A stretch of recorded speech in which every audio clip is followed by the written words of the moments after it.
smart speaker or something like that. You can just say, hey, Alexa, play WNSR radio. And you'll be able to hear us right there on that. So you can hear us inside your house. Don't worry about it. Don't worry about it. There's plenty of ways out there.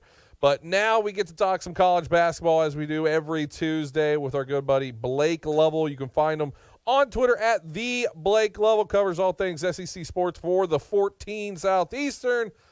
Blake, thanks so much for jumping on, buddy. Yeah, how you doing, guys? Good to talk to you as always. It's just, there's always something happening. There's always something going. And I'm reading a story right now, and I wanted to get your thoughts on it. I hope you've already seen it. I assume you've already seen it. If not, I get to give you, get first reactions to you actually hearing this idea. But I saw this story that the NCAA has a group that's recommending a change to March Madness that would take it from the 68 teams that are currently in what March Madness as we know now, to get them as too many as 90 teams inside of March Madness. What are your thoughts on that? Yeah, no thanks. I wouldn't like that idea. I just think look, how many years in a row now we get into March, everybody's talking about, well, this team got snubbed or that team got snubbed, but are we talking about 20 teams that we feel like should have got in that didn't, or are we talking about one or two? And, I think here's my thing too, and it's going to depend on how they do this, right? I've always thought, and people don't agree with me, but that's fine. I've always thought the regular season champion in any conference should get in, whether they win their tournament or not. Because to me, it's like, if you're better over a 18 to 20 game stretch versus a 2 or 3 game stretch in March, I tend to believe that team that won that many games over an 18, 20 game stretch is pretty good and probably deserves to be in a tournament setting. Now look, there's some local teams, right, that have kind of had that, like Belmont, right? Look at Belmont in some of those years that they were the best team in the OVC and they lost in the tournament and just didn't have a chance to get in. If we're going to expand the tournament, let those kind of teams get in. The teams at the mid-major level that win their regular season, and you're saying we value that more than or just as much as you needing to win 2 games or 3 games in a row in a conference tournament that no one else really, it's everyone else's season basically. And you've just proven over that long of a stretch that you should get in and you're the best team in the conference.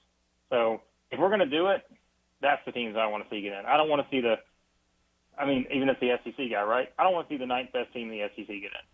I want to see those kind of teams get in. Yeah, that's an interesting point. Like, what if they just had a limited number of at-large teams and the bracket was fluid every single season to compensate for every Division I regular season champion and tournament champion? And if there were less, maybe that gets added in as a play-in bracket sort of deal. I don't know.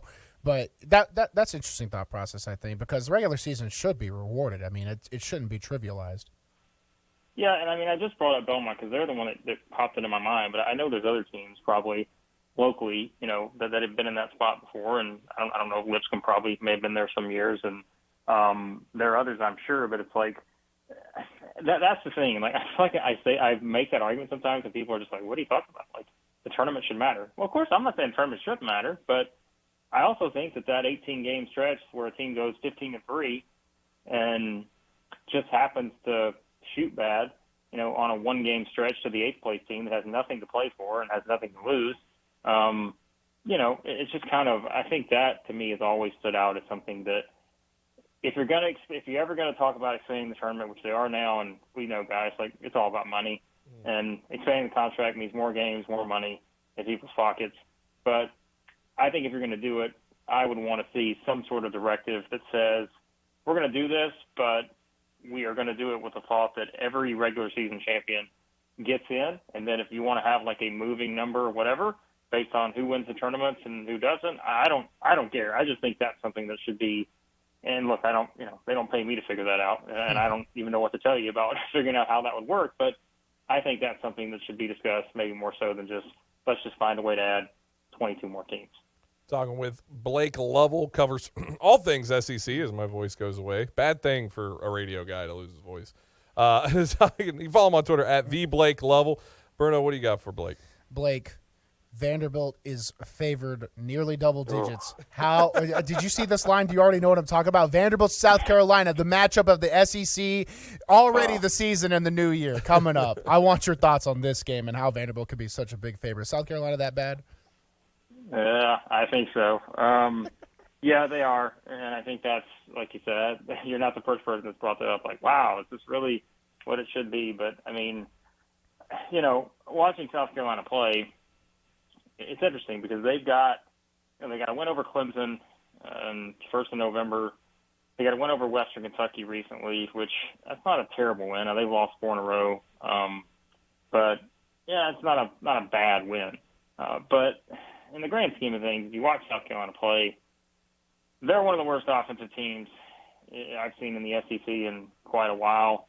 And there's probably other Vanderbilt teams in recent years that's probably in that discussion just based on records and such. But they got one player, and they got a stud freshman, Gigi Jackson, who will clearly be the standout, I think, in this game tonight when they play. He will certainly stand out in terms of just his talent and skill, but everybody else around him, you never really know what to expect. And I think when you just look at it from that standpoint, Vanderbilt is, we've talked about it, right?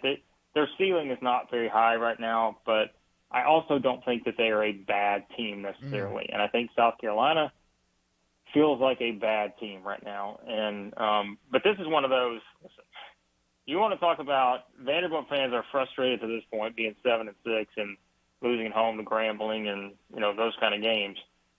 You lose this one tonight, and I think that, it is full-on panic button. And again, it's already been hit probably, but you're mashing it repeatedly, like you're playing the N64 or something, and you're just trying to hit buttons. That's what it would be. I really believe that because South Carolina is a bad team, and there's no reason why Vanderbilt shouldn't win this game. And in all honesty, they're probably good enough to win this game by double digits, as wild as that sounds. Yeah, and I wanted to ask you about one more. I weekly have to ask about Kentucky because they're playing against LSU, who Kentucky takes their the first game of their conference season. They take the loss to Missouri, a pretty lopsided loss, I remember, it was double digits. LSU, they lose, or their only loss of the entire season is to Kansas State by 2 or 3 points, and now they're double-digit underdogs to Kentucky. I just want to know if there was some insight I didn't see. Maybe LSU's missing players or something, because that seems like an atrocious line. I don't want to bring up lines all the time, but they tell an interesting story sometimes. Yeah, it's an interesting one because I think the fact is that LSU, this is their first true road game of the season, and I think that's going to factor in here. And let's face it, Kentucky plays better at home. If you look at Kentucky's overall, set up here, they've lost to a lot of good teams, but they've lost to those teams all away from Rupp. And I think there's something to that, obviously. And now you get back in the friendly confines where, yes, they haven't played great competition at home, but they've played really well at home. And I think that's probably what the thinking is here. And I think LSU is the kind of team that will frustrate Kentucky a bit just because it's going to be more of LSU is going to play some defense. And for Kentucky, offensively, anybody that plays defense is going to be an issue because Kentucky's they just struggle on that end of the floor to be consistent in terms of their execution and all that. And the stuff they run is just, as we talked about before, guys, just is not great. It's behind the times, in my opinion. But, so I think that's probably one of the things you can look at if you're looking at an LSU's favor. And like you said, Bruno, LSU has one loss to Kansas State by 2, and it's kind of an interesting trivia note there. They lost that game on a clock malfunction where they actually made a bucket at the buzzer to tie the game, but the clock didn't start on time, and so it didn't go to overtime, and so they lost by 2. So that's kind of one of those things you look back on, too. This is an LSU team that, quite frankly, could be undefeated right now, and they just beat a really good Arkansas team. But I think going on the road, first true road game, basically a new team for LSU, I think that's probably the thinking behind the line is Kentucky plays better at home, LSU's first true road game. But listen, would I be shocked if LSU won this game? Absolutely not with the way Kentucky plays offensively. Talking with Blake Lovell. You can follow him on Twitter at @TheBlakeLovell. I want to switch over to Knoxville now, getting set to take on Mississippi State tonight. In that ball game, really I want to talk about the program as a whole for Tennessee. Does it feel like Rick Barnes is doing something different this season? Because we've seen, obviously, with Barnes that they've had success, and they've been able to win inside of the regular season. It's obviously getting into the tournament where it's been problems for them to win that one game to push further into the tournament. Do you feel like anything right now with Rick Barnes and that Tennessee squad is a little bit different, or are we getting ready to read that same ending to the story? This feels like a lot of the same to me, and I mean that just based on, like, if you look at like statistical trends and such. It's you got another. You might have the best defensive team in the country. We said that how many times in recent years? Said that a lot. But you've also got a team offensively that's probably going to frustrate you a little bit at times. And how many times have we said that in the last several years? Like, so I think that team is the same. And and that's not knocking the players. That's not knocking Rick Barnes, because you're still looking at a team that is a top 10 team, right? But it's just they could go through this season, win 25 games, win the SEC, but we're going to have the same discussion going into tournament time that we always have. And again, fair, unfair, that's just the nature of the beast if you look at the statistical trends, because that's just something that happens, it seems. But is this team any different than the others? Sure, just from a personnel standpoint, and there are some areas they're better, there are some areas they're worse, but I think just from an overall kind of how they play, I just think there's a lot of similarities to what we've seen over the years. And that's a good thing if you're a Tennessee fan, because it means you're going to win a lot of games. Again, I'd be surprised if they don't finish first or second in the league. I think they'll finish top two, but it's all going to depend on their defense, because I still think offensively they're going to run into some of those games where they just cannot score, or they hit a stretch where they don't score for 5 or 6, 7 minutes. And I don't know how often that happens against some of the bad teams, like a South Carolina, teams like that. But tonight they played Mississippi State. I don't even know what the over/under is, guys. But 10. I'm telling you right now, take the under. If it's just 50, take the under, because like these two teams are just defensively, they're going to shut each other down. I think it's going to be kind of one of those games. It's going to be a grind, and so I mean that's just how Tennessee's going to have to win this season. But so far, it's working for the most part. I mean, they had every chance in the world to beat Arizona on the road. They just ran into some foul trouble and that kind of stuff. And but they got to win over Kansas, who may be the best team in the country. And so Tennessee's good enough to win the whole thing. But unfortunately, we're going to have that same conversation no matter how well they do in the regular season. Spread is 10, by the way. Sorry. I thought I was so ready for someone to ask that I already knew that. If the over-under's 10, I mean, I'm thinking about it. Like, this game may be 6-3. I don't know. 122. Football score. Yeah, 122 is the over-under. They're going to think it's a bowl game. Give me the under. I want to ask you one thing. I'm pretty intrigued by this Missouri team, but it seems like they're doing everything they can. They're still kind of on the tail end of the thoughts of AP voters in the top 25. What do they have to do to kind of make that jump to be considered a serious contender this season? Yeah, I mean, they've done everything you could ask them to do the last two games, because so they've blown out Illinois and Kentucky. And, I mean, that Kentucky game, here's a 4-team – game wasn't that close. Like, Missouri was 20 points better than Kentucky, at least. It just kind of came down to a 14-point final decision there. But, yeah, I mean, they've blown out two teams that are having their issues right now, but those are still two teams that I think come March are, Sweet 16 good. So I think if you look at it from that standpoint, it's easy to start buying into Missouri more now. And, their only loss of the season is to Kansas. Like I said, you could certainly make the argument Kansas may be the best team in the country. And they just didn't play defense in that game. And that's where I think if people are going to start buying into Missouri, it's going to continue to see how well they develop on the defensive side. They played a lot better defensively in these past three games. That Kansas game, I mean, that was just an awful defensive performance. Like they were not there on defense, and that was kind of the theme for them in a lot of the games in the non-conference. But they're starting to play better defensively. The SEC is a league of defense, kind of like football used to be, I guess. There's not a lot of great offensive teams, but Missouri's a great offensive team.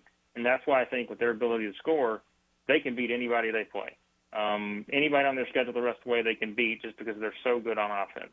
And as long as their defense continues to get better, I don't know if they'll ever be a great defensive team. But if it's just good enough, it's kind of like we talked about with teams like Alabama and such over the years, where they're just so high-powered on offense that if they can just be good enough defensively, they'll win a lot of games. And I think this will be kind of a big test for them at Arkansas. Arkansas is not a great shooting team. Curious to see how Missouri defends them, kind of like LSU did. Make them shoot threes. They're without, a top 5 draft pick in Nick Smith. So I think Missouri's got every chance to go in and win at Arkansas, but won't be easy. But they're going to have to play some defense. But I think Missouri's for real. Like I have no doubts anymore. So we could talk to him we could do a daily show with Blake Lovell, just talking college basketball, but he does it already. So go check out everything he does at the Blake Lovell on Twitter with the 14 and so much more. Blake, we always appreciate having you on. Going to talk to you next week, and hopefully we'll talk about some more good games going out through the SEC, because I imagine there's going to be plenty of them from here till then. Always enjoy it, guys. Thanks. Blake Lovell, once again, follow him on Twitter at the Blake Lovell. When we come back, we're going to jump back on the phones, talk to our buddy Alex Daugherty of A to Z Sports, get in what's going on with the Preds. Back after this here on the afternoon stretch. Well, good evening. I still see some heavy and slow traffic 40 westbound, trying to get through Pegram and Kingston Springs. Again, that's 40 going westbound.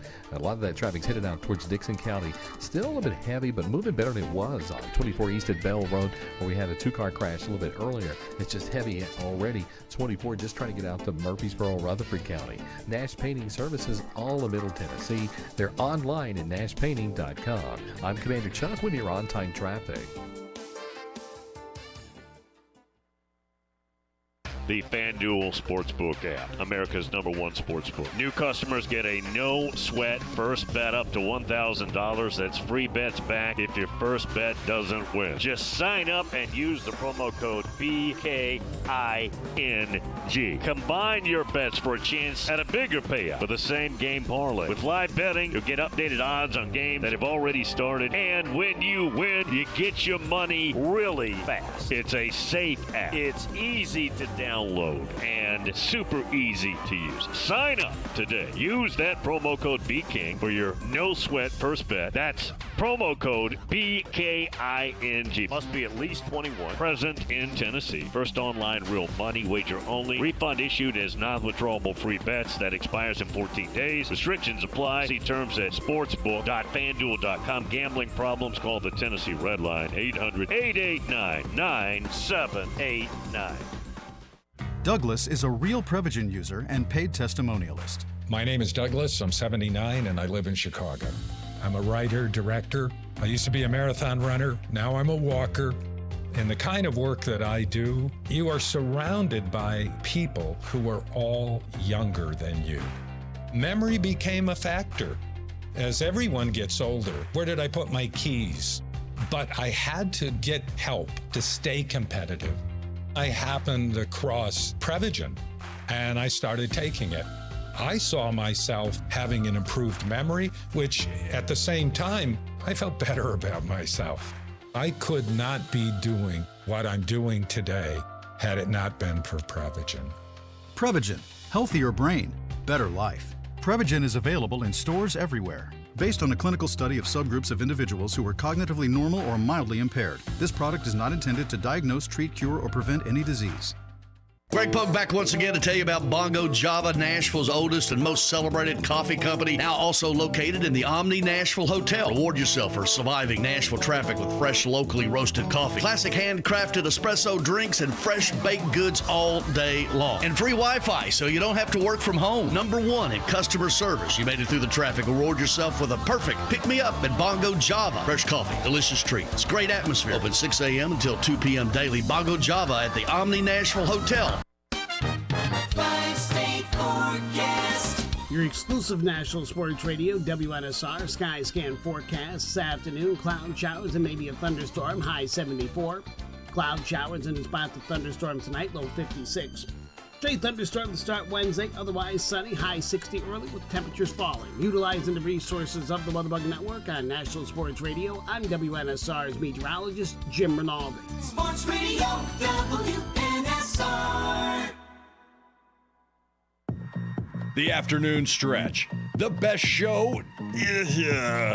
I don't know if I can say that, man. I'm going to move on to the next one.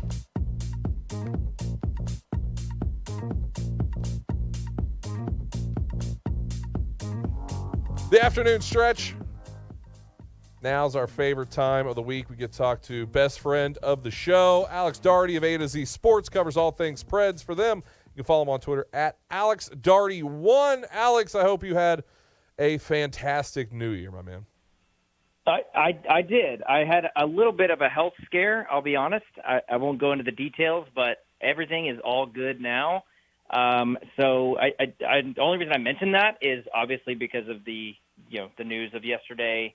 For me, it was a little bit more like, a little bit more personal, because I was like, I know where that's. I was in a hospital recently too, and it's very scary. So everything that happened last night was just awful, and really hope that everything turns out okay. But it's a terrible situation. Absolutely, and I'm glad to hear you're doing good, buddy. I'm all good. It was something that sounded serious, turned out to be minor, which is exactly what you want. So. No, that's great, man. I'm glad to hear that. I didn't know about that, but now I want to talk a little Preds, obviously, and I mean, last time we saw them taking on Vegas, Forsberg is trying to will this team to a win, and it still wasn't enough.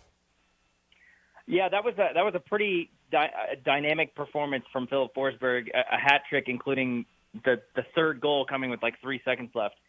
Forsberg does that from time to time, right? I mean, like throughout his career.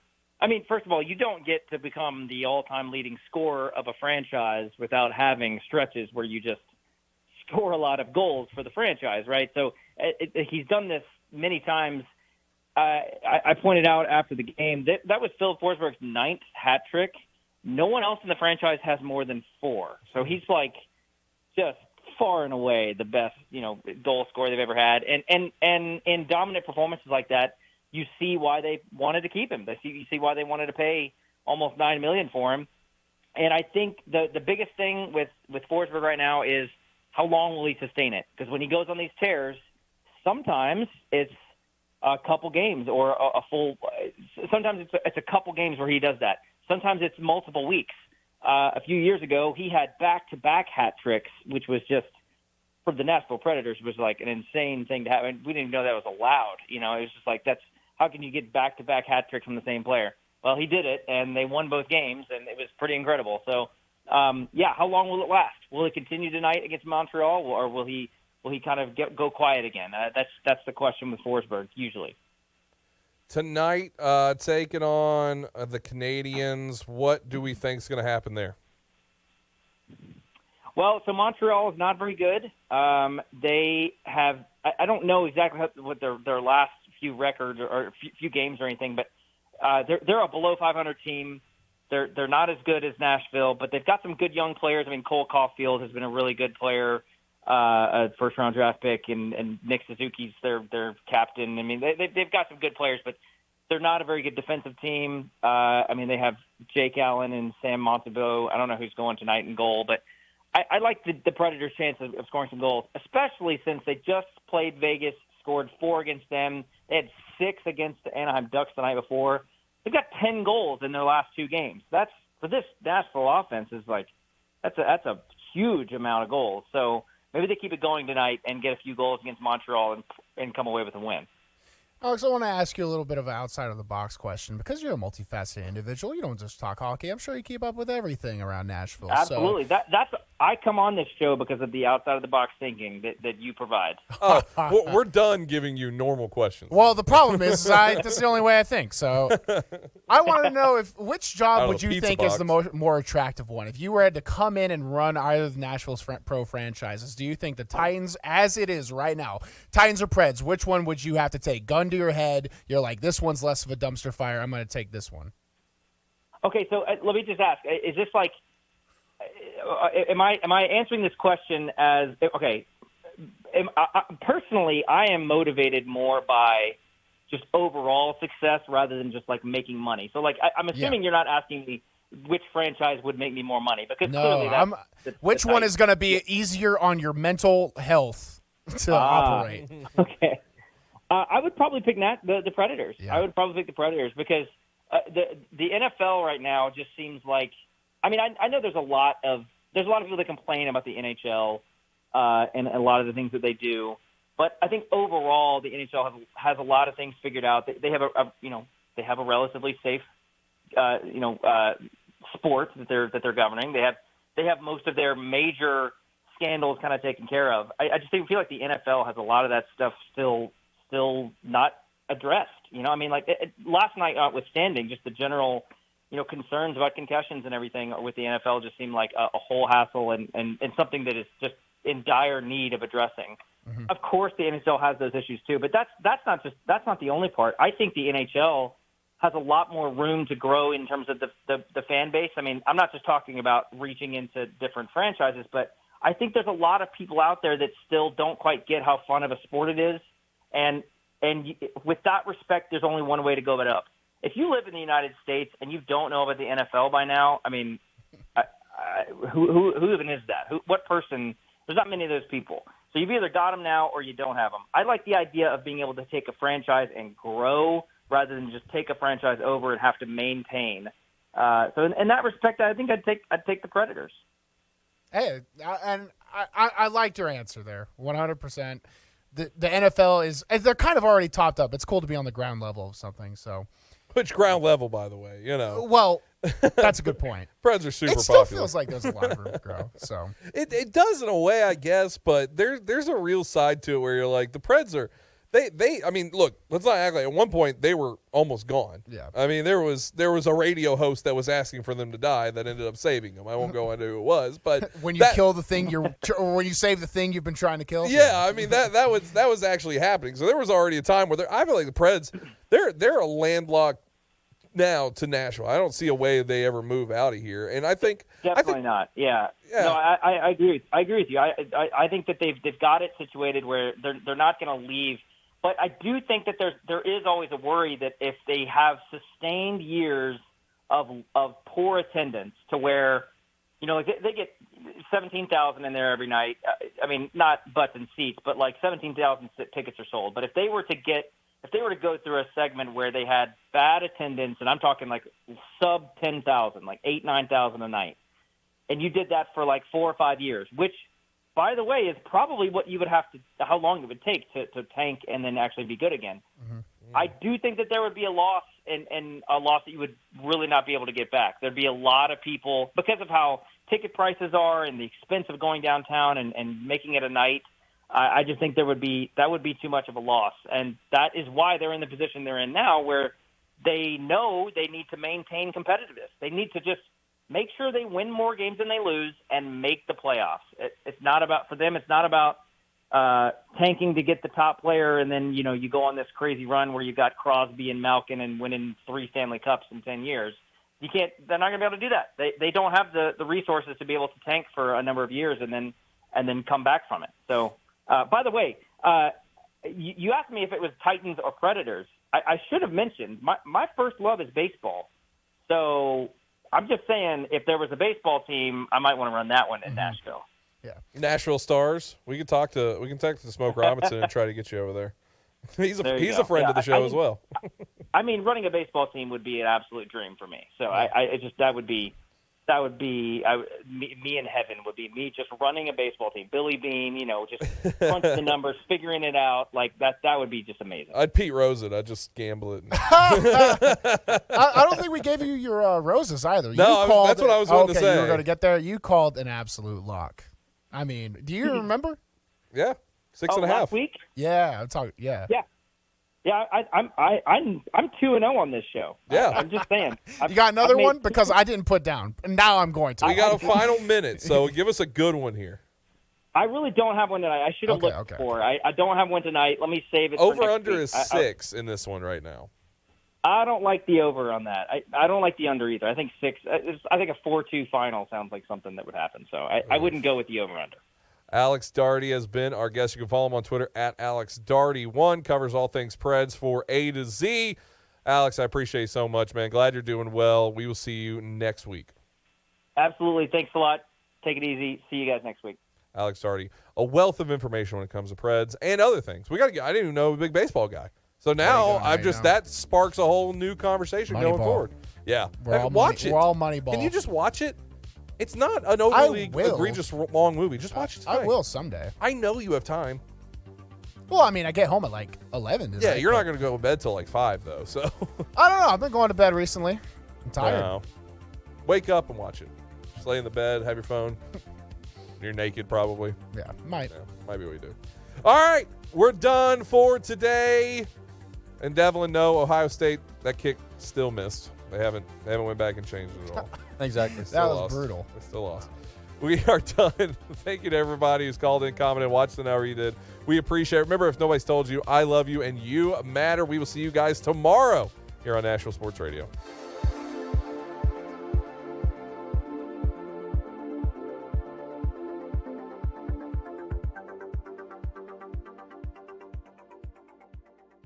Prescription products